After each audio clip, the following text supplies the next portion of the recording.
সোনিয়া গান্ধীর বাসভবনে আজকে রাহুল গান্ধীর সঙ্গে বৈঠক অভিষেকের, কি হচ্ছে সেখানে? দেখো, দীর্ঘক্ষণ রাহুল গান্ধীর সঙ্গে অভিষেক বন্দ্যোপাধ্যায়ের বৈঠক হয়েছে। যে খবর আমাদের কাছে সূত্র মারফত এসে পৌঁছচ্ছে, তৃণমূল কংগ্রেসের তরফ থেকে এই যে দল ভাঙা, সেই দল ভাঙা রোধ করার ক্ষেত্রে কংগ্রেসের সাহায্য চাওয়া হয়েছে। সেই সাহায্য কিভাবে করা হবে, তার নীতিগৃহী কি, সেই বিষয় এখনো পর্যন্ত স্পষ্ট নয়।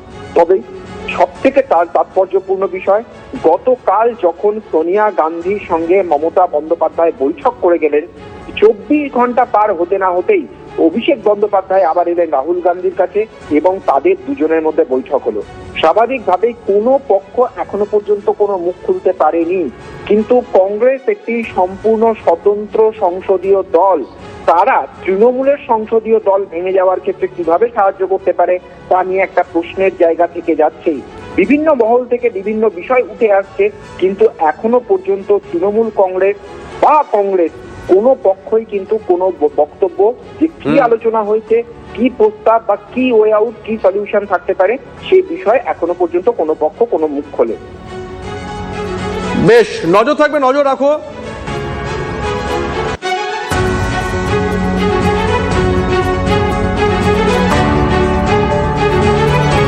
আমরা যে খবরের দিকে নজর রাখছি, আজকে দীর্ঘক্ষণ সোনিয়া গান্ধীর বাসভবনে রাহুল গান্ধীর সঙ্গে বৈঠক করেন অভিষেক বন্দ্যোপাধ্যায়। গতকাল আমরা দেখেছিলাম সোনিয়া গান্ধীর সঙ্গে 1-to-1 বৈঠক করেছিলেন মমতা বন্দ্যোপাধ্যায়। তাহলে কি সেই বৈঠক থেকে কোনো কিছু নির্যাস উঠে এসেছিল? তারই প্রতিফলন আজকের দ্বিতীয় বৈঠক? জানি না, একাধিক প্রশ্ন উঠছে। আর এরই মধ্যে যে প্রশ্ন, আবারও কি তাহলে কংগ্রেসে ফিরতে চলেছেন মমতা বন্দ্যোপাধ্যায়? এই মুহূর্তের বড় জল্পনা রাজধানীর অন্দরে, আবারও কি কংগ্রেসে ফিরতে চলেছেন মমতা বন্দ্যোপাধ্যায়? ইতিমধ্যেই কিন্তু সূত্র বলছে মমতাকে কংগ্রেসের সূত্র বলছে সম্ভবত কোনো অফার দেওয়া হয়েছে মমতাকে কংগ্রেসের সর্বভারতীয় সহসভাপতির প্রস্তাব সোনিয়ার, এমনটাই বলছে সূত্র। এই মুহূর্তের বড় খবর ব্রেক করছি আমরা। কংগ্রেসে ফিরতে চলেছেন কি মমতা বন্দ্যোপাধ্যায়? এই মুহূর্তের বড় খবর, মমতাকে কংগ্রেসের সর্বভারতীয় সহসভাপতির প্রস্তাব সোনিয়ার, এমনটাই বলছে সূত্র। এই মুহূর্তের বড় খবর, তন্ময় প্রামাণিকের কাছে যাব। তন্ময়, 28 বছর আগে একটা ছবি আমরা দেখেছিলাম, তাহলে 28 বছর পরে কি তার উল্টো ছবি হতে চলেছে? একেবারে এবার বলা চলেছে যে পরিস্থিতি তৈরি হচ্ছে, তাদের তৃণমূলটা সম্পূর্ণ উঠে যাবে এরকম একটা বিষয়। তৃণমূল কংগ্রেস বলে বা all India Trinamool Congress AITC যেটা ছিল, সেটা সম্পূর্ণ মুছে যেতে পারে অন্তত মমতার দিক থেকে। এবার সেটা হতে পারে ঋতব্রত বন্দ্যোপাধ্যায় কিংবা কাকলি ঘোষ তৃণমূল কংগ্রেস থেকে যেতে পারে।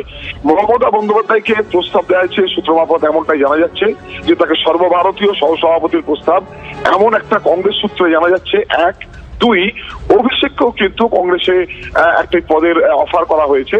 অর্থাৎ কংগ্রেসে কি মমতা এবং অভিষেক বন্দ্যোপাধ্যায় ফিরতে চলেছেন?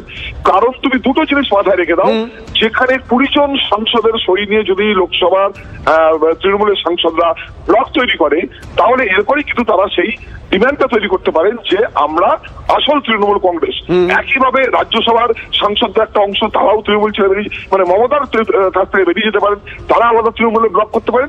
উল্টো দিকে ঋতব্রত বন্দ্যোপাধ্যায় এখানে বলেছে 64 জন বিধায়কের সমর্থন রয়েছে। সব মিলিয়ে অঙ্কটা তুমি যদি দেখো, রাজ্যসভা, লোকসভা এবং বিধানসভা, এখানে মমতা এবং অভিষেকের বাইরে গিয়ে যে তৃণমূলটা তৈরি হয়েছে, তারা যদি এবার সিম্বল দাবি করে বসে, সিম্বল পেয়ে যায়, তাহলে দলের যাবতীয় অধিকার, মানে দলের যে বিপুল পরিমাণ টাকা রয়েছে, ফান্ড রয়েছে, সব জায়গাতে চলে যাবে। এবং এরা তখন এই ছবি তো আমরা মহারাষ্ট্র দেখেছিলাম, শিবসেনা দেখেছিলাম, এনসিপির ক্ষেত্রে দেখেছিলাম। উদ্ধব শিবির কিন্তু অন্য কোনো রাজনৈতিক দলে যায়নি, কিংবা পরবর্তী সময় আমরা এনসিপি কেও দেখিনি যে কংগ্রেসের সঙ্গে মার্জ হয়ে গেছে এই শিবিরটা, মানে যে শিবিরটা বিজেপি বিরোধী শিবির। এখানে মার্জ হওয়ার কারণটা কি? এখানে মার্জ হওয়ার এমন কি হতে পারে যে এখানে সত্যি এতটাই খারাপ অবস্থা, যেটা অকল্পনীয়, যেটা মমতা বন্দ্যোপাধ্যায় বা অভিষেক বন্দ্যোপাধ্যায় কোনোদিন ভাবতে পারেননি? দেখো, সেটাই তো হচ্ছে, কাউন্সিলরদের বৈঠক ডাকা হচ্ছে, কাউন্সিলর আসছেন না। বিধায়কদের বৈঠক ডাকা হচ্ছে, বিধায়করা আসছেন না। সাংসদদের বৈঠক ডাকা হচ্ছে, সাংসদরা মমতা বন্দ্যোপাধ্যায় অভিষেকের কাছে আসছেন না। এর বাইরে হচ্ছে মমতা বন্দ্যোপাধ্যায় সঙ্গে দেখো সুকান্ত মজুমদার এই মুহূর্তে আমাদের সঙ্গে রয়েছেন, সুকান্ত বাবু, শুভজিৎ রয়েছে, তন্ময় রয়েছে আমাদের সহকর্মী।